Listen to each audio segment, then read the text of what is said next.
The mating bells were calling Eliza Hartman to the only ceremony that might have changed her life, but she stayed in the rain because a stranger was dying with the Alpha Crown seal clutched to his chest.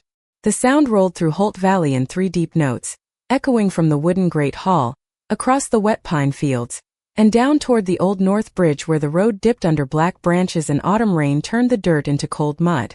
Every Omega in Holt Pack was supposed to be inside by the 3rd bell, standing beneath the moon banners, waiting for the mating registry to be read.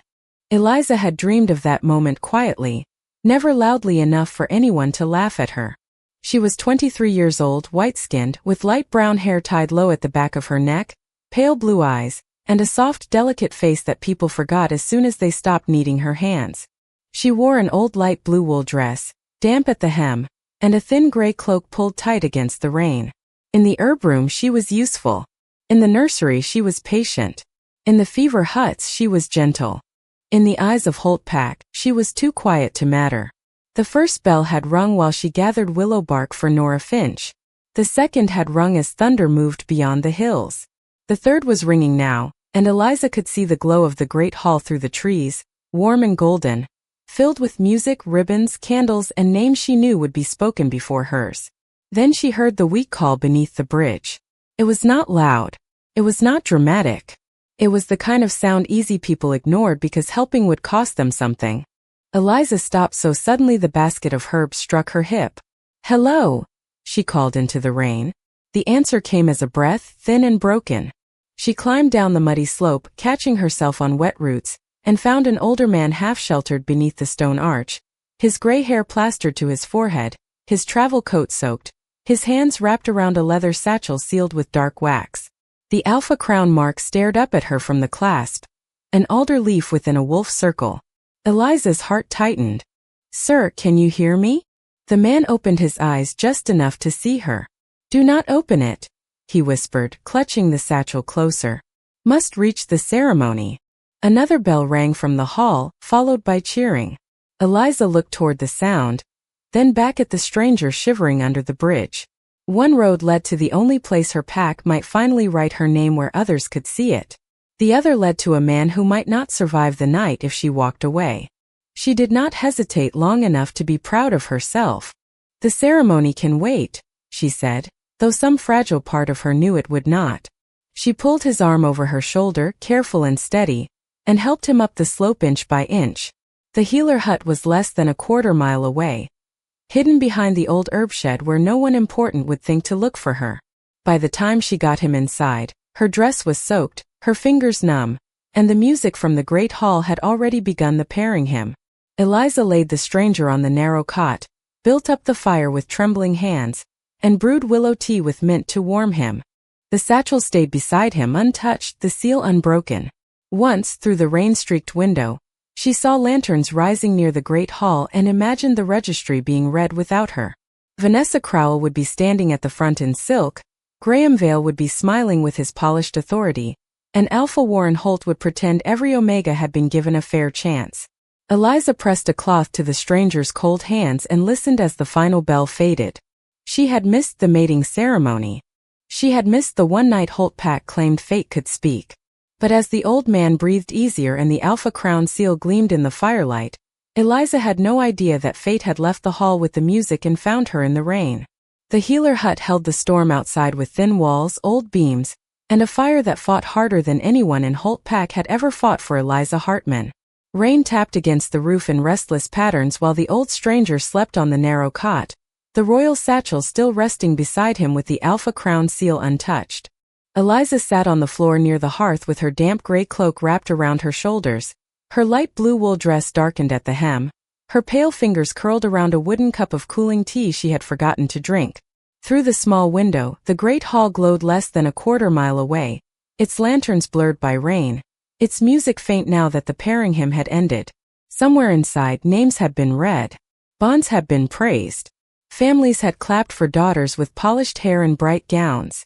Eliza imagined Vanessa Crowell standing beneath the moon banners in silver silk, chin lifted, waiting for everyone to notice how perfectly she belonged there. Eliza imagined Graham Vale, the pack beta, speaking in that smooth public voice he used whenever a rule could be turned against someone smaller. He would notice her absence because punishment liked details. By midnight, the stranger woke enough to drink more willow tea. His name, he told her, was Silas Reed.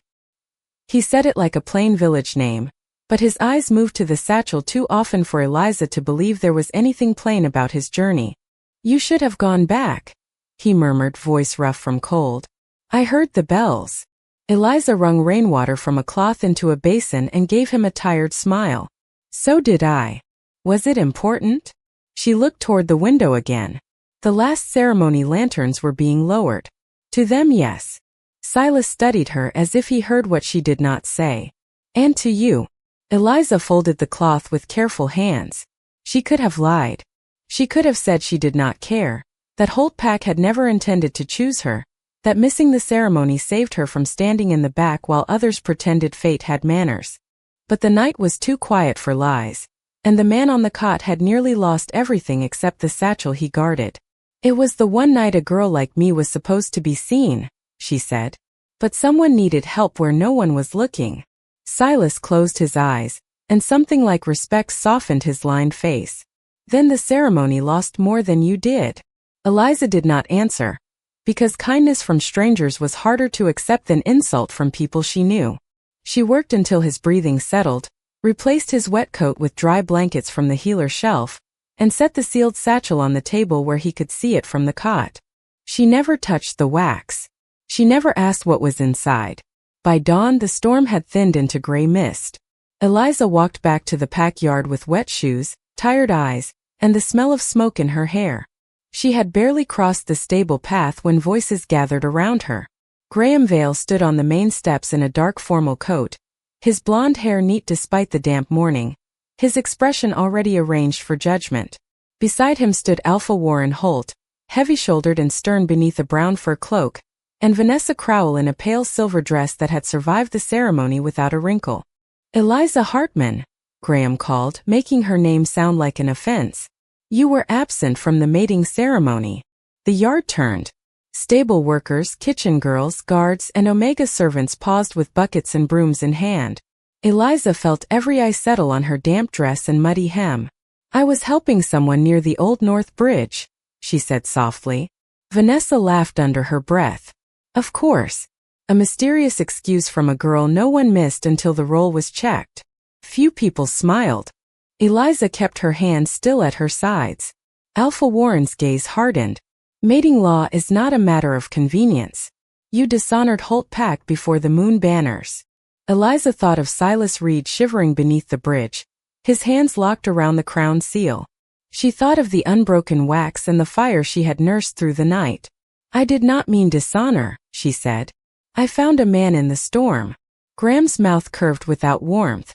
"And chose a stranger over your pack." Before Eliza could answer, a bucket clattered near the stable trough. Caleb Moss, the small Omega boy who worked with the horses, had stumbled when someone shoved past him to see the scene. Water spread across the dirt. Graham turned sharply, pleased to find an easier target. Eliza moved first. "I asked Caleb to bring water for the healer room," she said, stepping between the boy and the watching yard. "If there is blame, it is mine." Caleb stared at her, terrified and grateful. Vanessa's smile thinned. Graham's eyes narrowed. Eliza stood there in her rain-soaked dress, publicly accused, already erased from the ceremony, and still choosing to shield someone smaller. She did not know that a royal messenger was waking in the healer hut with her name on his lips. She did not know that beyond Holt Valley, the Alpha King had already received word his sealed decree had not reached the ceremony. And she did not know that by noon, Marcus Alder would ride through the gates asking for the Omega everyone else had just condemned. The yard did not become quieter after Eliza Hartman protected Caleb Moss. It became sharper, as if every person there had leaned closer to see whether a girl already accused would still dare to be kind. Caleb stood behind her with wet cuffs and trembling hands, the empty bucket rolling slowly to a stop near the stable trough. Eliza kept herself between the boy and Graham Vale, though her own legs felt weak from the long night in the healer hut. Rainwater still clung to the hem of her old light blue wool dress, and her thin gray cloak smelled of smoke, damp pine and willow tea. She knew how she looked to them. Muddy, tired, absent from the ceremony, easy to blame. Vanessa Crowell's pale silver dress shimmered faintly in the gray morning light as she stepped closer, her smile polished enough to pass for pity. "You see," Vanessa said, turning her gaze toward the watching yard. "This is why some omegas are not meant for registry honor. They confuse errands with duty and excuses with virtue." A few people lowered their eyes, some because they agreed, some because they knew better and were afraid to show it. Eliza felt the words settle over her like the old cloak on her shoulders, familiar and heavy, too quiet to matter, too plain to be chosen, too useful in the herb room, but not worthy beneath moon banners. Graham unfolded a narrow ceremony record from his coat pocket, smoothing it with the satisfaction of a man who enjoyed paper when it could corner someone. "Your absence was recorded before witnesses," he said. "By Holt Pack law, an omega who disrespects the mating ceremony may be removed from next year's registry." Caleb made a small sound behind her. Eliza did not turn, but she let her hand lower slightly, enough to tell him to stay still. Alpha Warren Holt watched from the steps beneath his brown fur cloak, stern and unmoved, already thinking of how this would look if news traveled beyond the valley. Holt Pack had always cared deeply about honor when honor could be arranged for display. "I did not disrespect the ceremony," Eliza said. Her voice was soft, but the yard carried it. "I found a man under the Old North Bridge. He was cold, exhausted, and guarding a sealed satchel. I took him to the healer hut." Graham's eyes narrowed. "Name?" "Silas Reed." A faint shift passed through Nora Finch, the elderly healer standing near the herb room door. Her gray braid lay over one shoulder, and worry tightened the lines around her mouth. "Silas Reed?" she repeated quietly, more to herself than to the crowd. Graham ignored her. "Convenient that the stranger is not here." Eliza lifted her chin. "He was asleep when I left. He needed rest." Vanessa gave a soft laugh. "And you needed a story." That stung more than Eliza wanted it to. Not because Vanessa mattered, but because all her life truth had sounded smaller in her mouth than lies sounded from people with rank. Before she could answer, Nora stepped forward. "I sent Eliza for willow bark before the ceremony," she said. "The storm came in fast.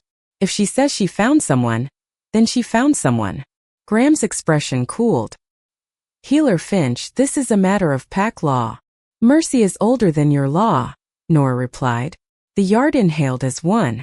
Eliza looked at the old healer, startled by the courage in those tired eyes. But Alpha Warren raised a hand, and the moment tightened again. "Enough.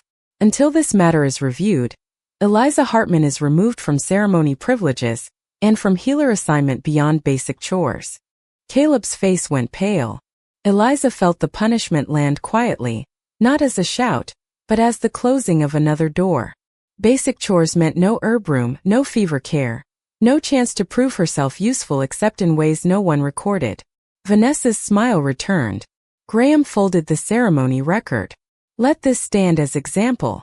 Then the pack gate horn sounded. Once. Deep. Not Holt Pack's horn. A crown horn. Every head turned toward the timber gates as they opened to reveal black horses, silver-edged banners, and riders wearing the alder leaf within a wolf circle. At their center rode Marcus Alder, the Alpha King, 35 years old, white-skinned, tall and broad-shouldered, with dark blonde hair swept back beneath the rain-gray light, steel-blue eyes, and a black-blue royal coat edged in silver beneath a heavy dark cloak. He dismounted before anyone could finish bowing. His gaze moved across Alpha Warren, Graham, Vanessa, Nora, Caleb, and finally Eliza, standing muddy and exhausted in front of a frightened child. Marcus did not ask who had won the ceremony. He did not ask which Omega had been praised beneath the moon banners. His voice cut through the yard, calm and absolute. "Where is the Omega who kept my messenger alive and my sealed decree untouched?" The silence that followed was different from shame. It was the sound of every person realizing they had condemned the one girl the Alpha King had come to find. Marcus Alder's question left Holt Pack Yard so quiet that even the horses at the gate seemed to hold still. Eliza Hartman stood with rain still drying in her light brown hair, her old light blue wool dress stained with mud at the hem, her thin gray cloak pulled around shoulders that suddenly felt too visible. A few moments earlier, Graham Vale had reduced her to an example. Vanessa Crowell had turned her kindness into a joke, And Alpha Warren Holt had stripped her from healer duty as if mercy were a stain on pack law. Now the Alpha King stood in the yard asking for her. Not the ceremony winner, not the polished Omega in silver, not the Alpha who had hosted the moon banners, but the muddy girl everyone had just condemned. Graham recovered first because men who lived by public authority often mistook quick speech for control. "Your Majesty," he said, bowing deeply, "there must be some confusion. The Omega in question was absent from our mating ceremony without permission. We were just addressing the offense." Marcus did not look away from Eliza. He was 35 years old, white-skinned, tall and broad-shouldered, with dark blonde hair swept back from a calm, severe face and steel-blue eyes that seemed to hear what people tried not to say. His black-blue royal coat was etched in silver beneath a heavy dark cloak, rain beating along the fabric like small pieces of cold light. "I did not ask what offense you invented," he said. "I asked where she is." Nora Finch stepped forward from the herb room door before Graham could shape another answer. Her gray braid rested against her shawl, and her tired eyes moved once to Eliza with steady encouragement. "This is Eliza Hartman, Your Majesty." Eliza lowered her eyes out of habit, then forced them up again. The Alpha King's gaze did not sweep over her muddy dress with judgment.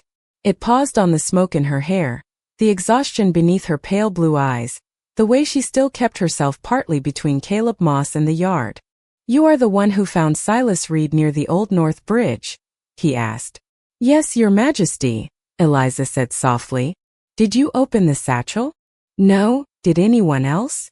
"No. I kept it on the table where he could see it when he woke." Marcus's expression shifted, not into surprise, but into something heavier, confirmation. Behind him, 2 crown riders brought Silas Reed through the gate on a gentle horse.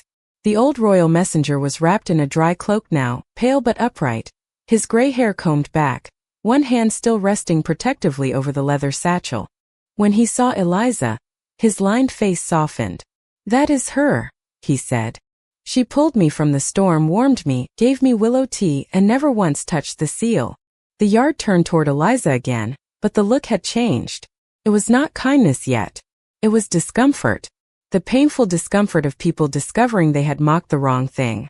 Vanessa's smile thinned until it almost vanished. Alpha Warren stepped down from the porch, his heavy brown fur cloak shifting around him. "Your Majesty, Holt Pack honors the crown. Had we known the man was yours, we would have sent our best healers." Eliza felt the sentence strike quietly. Had we known? As if mercy only counted when a powerful name was attached to the suffering. Marcus heard it too. His steel-blue eyes moved to Warren. "Your best healer was already there." The words landed cleanly in the yard. Caleb looked up from behind Eliza, wonder pushing through fear. Nora's mouth trembled into something almost like pride. Graham cleared his throat. Still, the ceremony was disrupted. Pack law requires presence. We cannot allow Omegas to decide which duties matter. Marcus turned to him then, and the air seemed to tighten without a single raised voice. "A pack that punishes an Omega for saving a life does not understand duty." Graham's face flushed.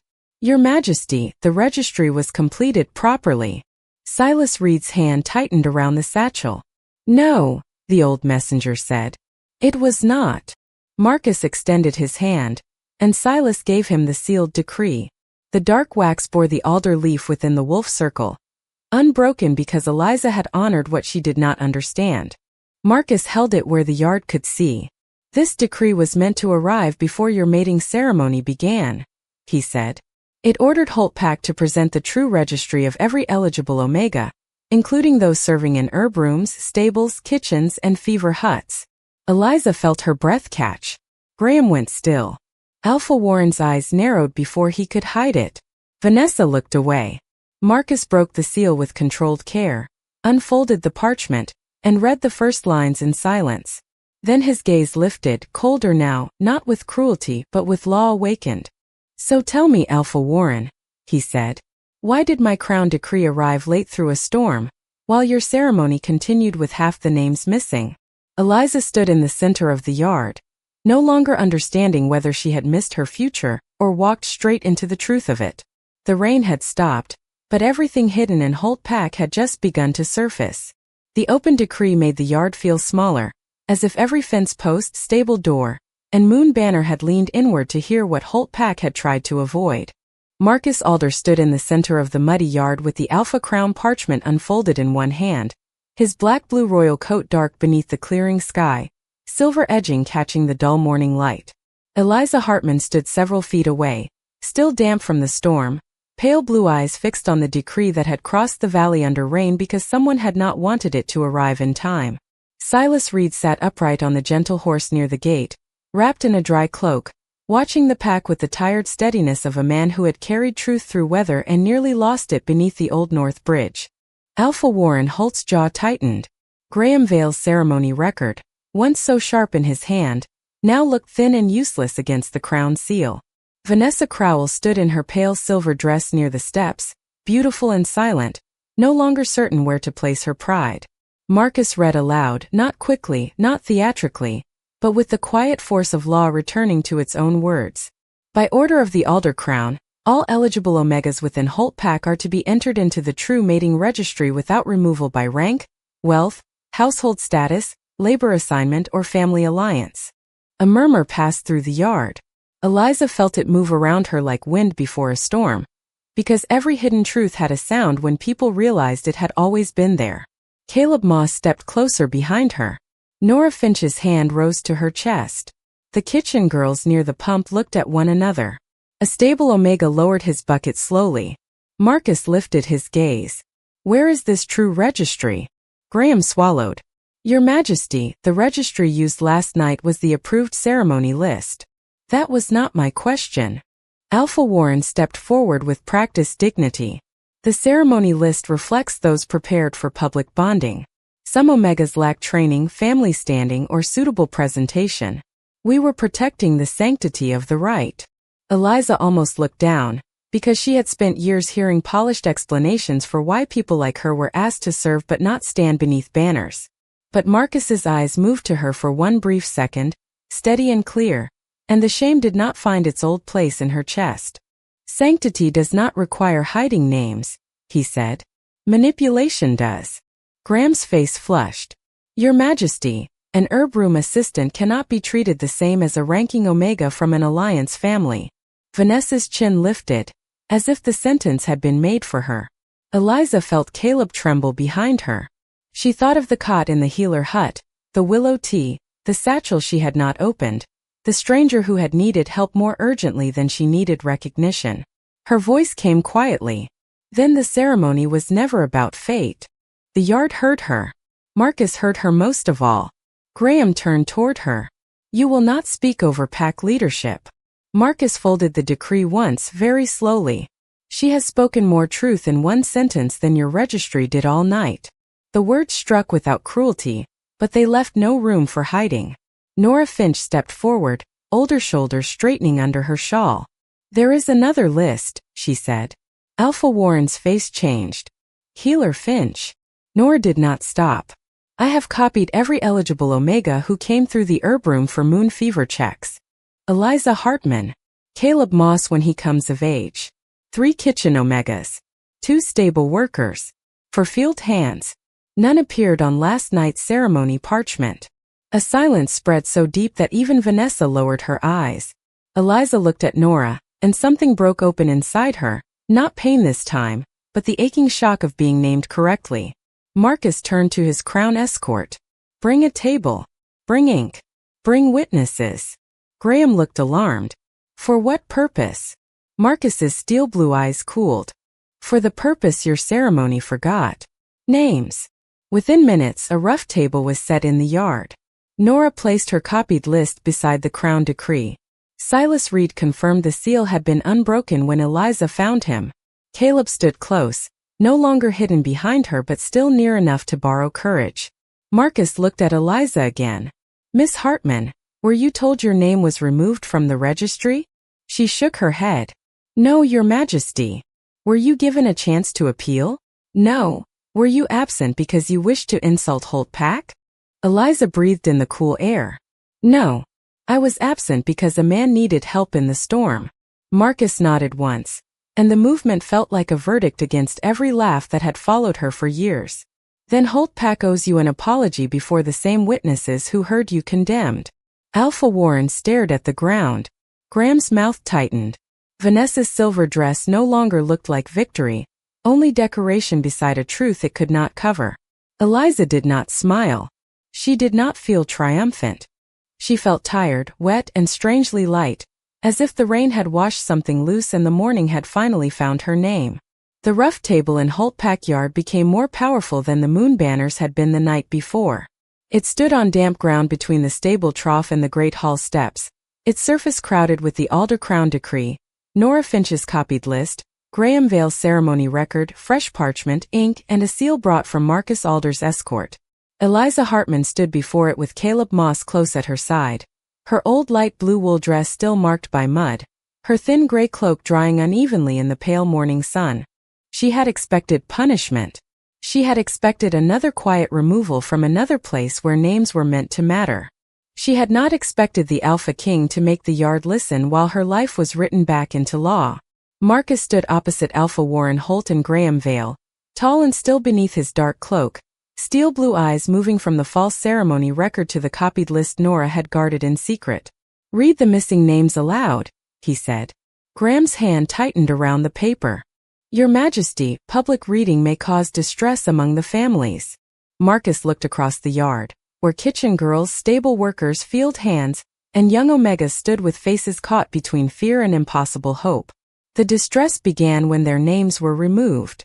Graham's mouth closed. Alpha Warren's dignity had hardened into silence, but even he seemed to understand that every answer he gave now would be weighed beyond Holt Valley. Nora stepped beside the table. Her gray braid lay over one shoulder, and her old healer's hands trembled only until she touched the list. Then they steadied. She read each name slowly. Eliza Hartman, Mary Bell from the Kitchens, Ruth Avery from the Winterfields, Samuel Crane from the stable loft, Helen Price from the Fever Huts. Each name landed in the yard like a person stepping out of shadow. Eliza listened with her throat tight. She had known some were overlooked. She had not known how many. Caleb stared at the list with wide eyes, as if seeing the future change shape for people he worked beside every day. Vanessa Crowell stood near the steps in her pale silver dress, no longer laughing. Her face had gone still, not soft, not sorry, but uncertain in the way people become when the world stops arranging itself around their comfort. Marcus turned to Eliza. "Miss Hartman, I will ask this once before witnesses. Did anyone from Holtpack tell you the Crown Decree existed before the ceremony?" "No, Your Majesty," she said. "Did anyone tell you your name had been removed from the true registry?" "No." "Did anyone thank you for protecting the decree seal?" Eliza glanced toward Silas Reed, who remained near the gate wrapped in a dry cloak, his lined face grave with gratitude. "Silas did," she said softly. "Holtpack did not." Marcus nodded, and that answer seemed to decide something in him. "Then Holtpack will begin now." He looked to Alpha Warren first. Warren's face tightened, but under the eyes of his own people in the crown, he bowed his head. "Eliza Hartman," he said, the words stiff but audible. "Holtpack wrongfully condemned your absence before hearing the truth. Your name should not have been removed from the registry." Graham swallowed hard, then followed. "I apologize for calling your mercy an offense." Vanessa looked away, but Marcus's gaze found her too. "Public ridicule helped make private corruption look acceptable," he said. "Do you wish your silence recorded?" Her cheeks colored. She turned toward Eliza with a polished expression that could not fully hide embarrassment. "I was cruel," Vanessa said. "You did not deserve it." Eliza did not know what to do with apologies offered under law. They did not heal everything. They did not return the ceremony night. They did not erase years of being made small. But they were spoken where the laughter had been spoken, and that mattered. Caleb's bucket still lay by the trough, forgotten. Eliza picked it up and set it upright. The simple motion drew Marcus's attention. Even now, with the crown defending her, she noticed the small thing that could trip someone later. His wolf stirred, quiet and deep, not with possession but with recognition. He had come for a messenger and a decree. He found an Omega whose kindness did not perform for reward, whose mercy remained steady even when the yard that needed it had shamed her. Marcus turned to the scribe. "Record Holtpack under Crown review." Last night's mating ceremony is suspended. No bond declared from a false registry will be recognized until every omitted name is restored, and every Omega is given equal standing before witnesses. A gasp moved through the yard. Alpha Warren looked stricken. Graham went pale. Eliza felt the world tilt, not because the ceremony was lost, but because the lie that had excluded her could no longer pretend to be fate. Marcus looked back to her, and his voice softened without losing authority. Miss Hartman, until the review is complete, you are under Crown protection. Your healer duties will not be restricted as punishment for mercy. Eliza's pale blue eyes lifted to his. For the first time in Holtpack Yard, she did not feel like someone waiting to be allowed to matter. She felt like someone whose name had always belonged to her, even when others crossed it out. The Crown review did not end the morning's shame, but it changed who had to carry it. Holtpack Yard slowly began to move again beneath the pale sun, though no one returned to the old rhythm. Kitchen girls whispered over the restored names. Stable workers stood closer together. The moon banners above the great hall looked less sacred now, only fabric damp from last night's storm.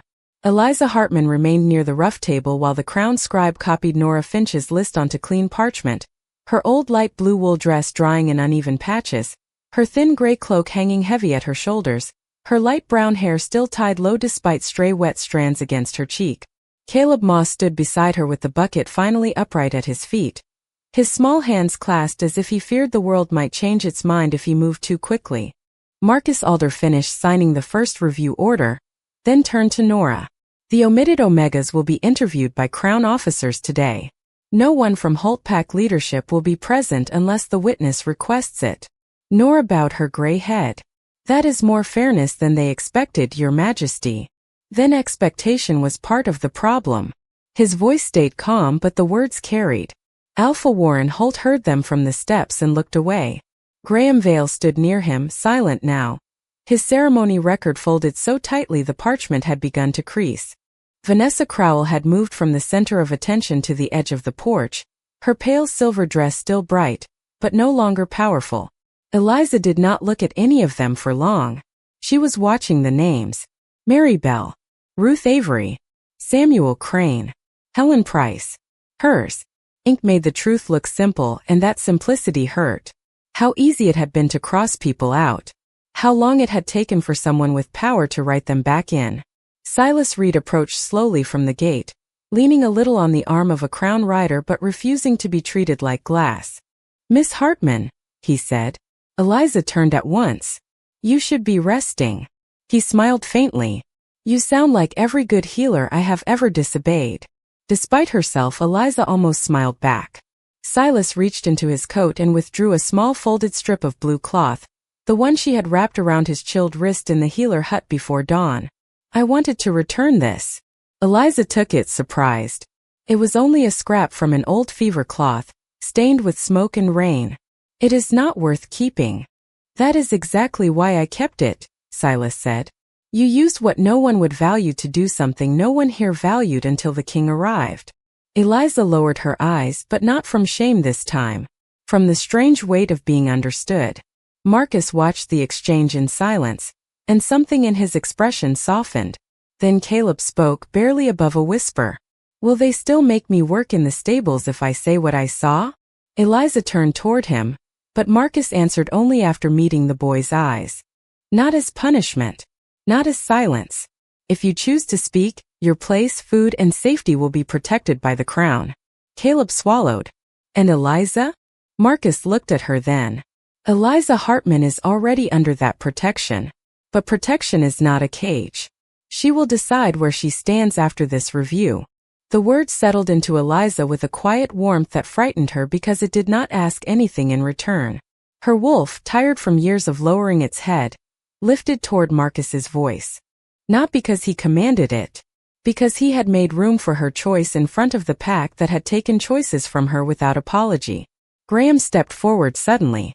Your Majesty, if Miss Hartman leaves Holtpack now, it may appear we drove her out. Marcus turned slowly. You removed her from the registry, condemned her mercy, restricted her healer work, and laughed while others followed your lead. Appearance is not your first problem. Graham fell silent. Eliza's breath caught. but she did not feel triumph. She felt the ache of truth spoken plainly where she had spent years smoothing it over. Marcus looked back to the table. Finish the protection order for Caleb Moss and every Omega worker named by Nora Finch. The scribe bent over the parchment. Eliza stepped closer to Caleb, not in front of him this time but beside him. He noticed the difference. So did Marcus. The old way had been Eliza standing between the vulnerable and harm because no one else would. The new way, fragile as morning light, was someone with power making harm step back. When the order was sealed, Marcus handed it first to Nora, then let Eliza read it herself. Her name stood there clearly, not as missing, not as accused, not as too quiet to matter. Protected witness. Healer. Eligible Omega restored to true registry. Eliza touched the edge of the parchment with careful fingers. Beyond the gate, the road to the healer hut curved toward the old North Bridge where the storm had changed everything. Behind her, Holtpack waited to see whether she would shrink back into the place they had left for her. Marcus did not ask yet. He only stood near the open road and let the choice begin to exist. The afternoon settled over Holtpack in a strange half-light, the kind that comes after a storm when the sky has cleared but the ground still remembers rain. Eliza Hartman stood beside the rough table while the Crown Protection Order dried beneath the altar seal, her pale blue eyes moving over the words one more time as if they might vanish if she trusted them too quickly. Protected witness. Healer. Eligible Omega restored to true registry. Each phrase felt too large for the girl who had spent years making herself small enough to fit into corners no one valued. Caleb Moss stood nearby with Nora Finch, holding the sealed copy that named him and the other Omega workers under Crown protection. His shoulders were still tense, but he no longer looked like a boy waiting to be blamed for breathing wrong. Marcus Alder watched from near the open gate, his black-blue royal coat edged in silver, heavy dark cloak lifted slightly by the wind, dark blonde hair swept back from a calm, severe face. He did not call Eliza toward him. He did not let the pack's silence push her either. He simply waited until the scribe finished, until Nora had her copy, until Silas Reed had been helped back toward the healer hut to rest, and until the yard understood that Eliza's next step would not belong to them. Alpha Warren Holt approached with Graham Vale at his side, both men careful now beneath the eyes of Crown officers. Miss Hartman, Warren said, voice formal and strained, Holtpack will restore your healer assignment immediately. Eliza looked at him, hearing what was offered and what was missing. The same herb room. The same walls. The same people who had laughed before the king arrived and might become polite only because parchment required it. Thank you, she said, because courtesy was not weakness when it came from choice. Graham added, your place here can be repaired. Caleb's eyes moved quickly to Eliza, frightened that repair might mean she had to stay and pretend yesterday had not happened. Eliza felt the same fear rise inside herself, quiet and familiar. For years she had mistaken endurance for belonging. She had thought if she worked softly enough, healed enough fevers, mended enough sleeves, protected enough children, one day Holtpack would see her without needing an alpha king to point. Marcus stepped closer only after Eliza looked toward him. There is another option, he said. The yard went still again, but his eyes stayed on her, not on the audience. Alder Crown has a healing academy attached to the Winter Court. It trains Omega healers under Crown law. You may come there as a student, not as a servant. You may also stay here under protection, or return to the healer hut until you decide. Nothing in this offer is a claim. The word claim moved through Eliza carefully. Holtpack had claimed her labor. Graham had claimed her obedience. The ceremony had claimed to speak for fate while hiding her name. Marcus was doing something different. He was placing a road before her and leaving her feet to choose it. Vanessa Crowell stood near the porch in her pale silver dress, watching with an expression Eliza could not fully read. Not mockery now. Not apology either. Maybe the first discomfort of seeing that worth was never supposed to look like rank. Nora touched Eliza's arm gently. You do not owe this valley the rest of your life just because you survived it. The words loosened something Eliza had not known she was still holding. She looked toward the healer hut beyond the old herb shed, toward the muddy road to the North Bridge, toward the great hall where her name should have been read and was not. Then she looked at Caleb. If I go, she said, will Caleb and the others still be protected after the crown leaves? Marcus answered without hesitation. Yes. The order stands. Crown officers remain until the review is complete, and Holt Pack leadership cannot alter their duties, food, housing, or registry status in retaliation. Caleb swallowed hard, then nodded, trying to be brave for her now. Eliza's throat tightened. She turned back to Warren and Graham. Then I will not return to the herb room today. A ripple passed through the yard. Eliza kept her voice steady. I will go to Alder Crown and learn healing where mercy is not treated like disobedience. Nora smiled through tears she refused to shed. Marcus inclined his head, accepting her choice as if it were something sacred. No triumph crossed his face. Only respect. Eliza stepped away from the rough table, not fast, not dramatic, only certain. Her muddy shoes carried her across the yard that had tried to shame her, past the moon banners that had hidden her name, past Vanessa's lowered eyes, past Graham's silence, and toward the open gate. Marcus walked beside the road, leaving space between them. And somewhere beneath Eliza's tired heart, something warm stirred, patient as dawn behind storm clouds, waiting until freedom had room to breathe. The road from Holt Pack to Alder Crown did not feel like escape when Eliza Hartman finally crossed the valley gate. It felt like the first honest mile of her life. The storm had left the pine fields shining with rain, and the old North Bridge stood behind her in the distance, quiet now, as if it had never held the choice that changed everything. Eliza rode in a simple covered carriage provided by the Crown escort, her old light blue wool dress brushed as clean as Nora Finch could manage, her thin gray cloak folded beside her, and the small strip of blue fever cloth from Silas Reed tucked carefully into her herb basket. She watched Holt Pack disappear beyond the wet trees without knowing whether grief or relief should come first. Caleb Moss had stood at the gate with the sealed protection order in both hands, trying not to cry. Nora had kissed Eliza's forehead and told her to learn everything, then come back only if she wanted to. Marcus Alder rode ahead at a respectful distance, not beside the carriage window like someone displaying what he had rescued, but where a king should ride when the road needed to be safe, and the person inside it needed space to breathe. By sunset, Alder Crown rose from the ridge in dark stone and silver banners, its healing academy built along the eastern wing with warm windows, herb gardens under glass, and smoke lifting from clean chimneys. Eliza expected the old fear to return when she stepped down.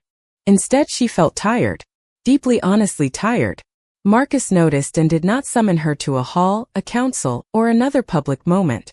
He only said, "A room is prepared near the academy. You may rest first. Everything else can wait." The words almost hurt because they were so simple. In Holt Pack, rest had always come after usefulness. Here it was offered before expectation. The next morning, Eliza walked through the academy gardens with Marcus beside her, several feet between them, the damp scent of rosemary and mint rising beneath glass panels. Students crossed the stone paths carrying herb baskets and notebooks, and no one stared at her muddy hem or asked why a girl from Holt Valley had missed a ceremony. They greeted her as Miss Hartman, healer student under Crown protection. The title felt too large, so she held it gently. Marcus stopped near a bench overlooking the lower training yard. "The review order reached Holt Pack at dawn," he said. "Caleb Moss and the omitted Omegas remain protected. Their duties and housing cannot be changed without Crown approval. Nora Finch has been named temporary witness healer." Eliza closed her eyes for one breath. "Thank you. You made that possible." She looked at him then, pale blue eyes searching his steel blue ones. "I only helped a man in the rain." Marcus's expression softened. "That is never only." The warmth she had felt at the gate stirred again, patient and quiet beneath her ribs. Her wolf lifted toward it, cautious from years of being told not to hope. Eliza stepped back half a pace, afraid of mistaking gratitude for destiny. Marcus saw it and did not move closer. "We do not have to name anything today," he said. The relief that passed through her was so strong it nearly became tears. "And if I need time, then time is yours." Eliza looked across the academy gardens at the glass roofs, the neat herb rows, the open doors, and the road beyond the ridge. She had missed the ceremony Holt Pack claimed was her only chance to be chosen. But no ceremony had ever asked whether she wanted the life it offered. Here, before a King Alpha who protected first and waited after, choice felt more sacred than any moon banner.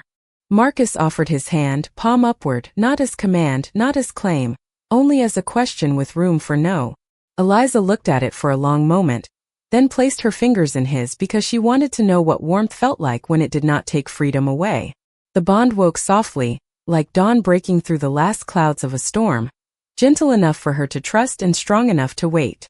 She had missed the mating ceremony to help a stranger, but fate had not punished her for mercy. It had followed her into the rain, protected her name, and brought her to the first place where kindness was not a reason to be forgotten.